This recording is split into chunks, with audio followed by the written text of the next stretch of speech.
isa. Ano pinagkaiba?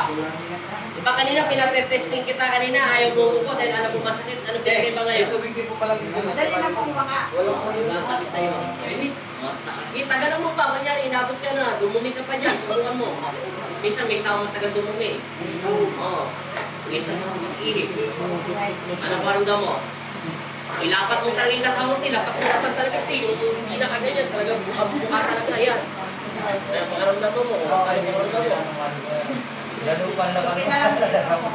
Dito kayo sa biomechanics natin ko kanina. Ngayon, ano, tayo? Ano pinagkaiba? O, lahat mo. Tingnan mo kung pumalya. Okay. Wala mo sa ano, kung ano pinagkaiba. O, diba, sinabi ko sa'yo, yung mga ugat mo, mahirap ano. Kasi babae dito, magdalaga. Brown out tayo ngayon. Kasi binibilang namin yung may tamang ugat dito yung prontato. Kasi pagka nagkamali din ng bilang, eh kung mahihiya ka doon sa pasyente, paano natin maayos? Ano ate, dati hindi mo nagagawa yung ganong pag-ihi. Hirap na hirap ka. Yan ang sakit ni ate, dislocation. Kulang ka ng Sarili mong ugat. Te, taga saan kayo te? Bicol po. Saan sa Bicol? Ang tawag dyan te, sa sakit mo, hips dislocation. Hips dislocate. Tapos, Ipit, ugat. Sa singit ha.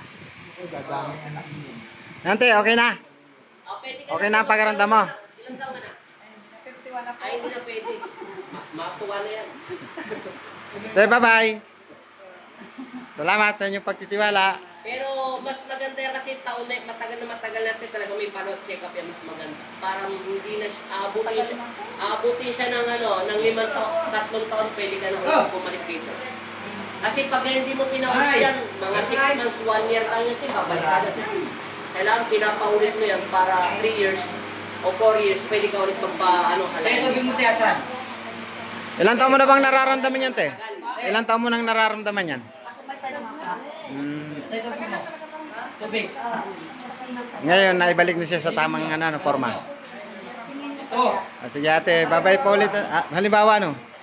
Siyempre, matulog na pagbangon ko sa umaga. Tayo. Kailangan Talagang hirap na hirap po kayo. Ngayon, naibalik na siya sa forma, ate. Sa dating forma. Sige ate, salamat po. Bye-bye ulit. Ba't hindi ka nag-asawa? Thank you, Lord. Bye-bye po, Lord. Salamat.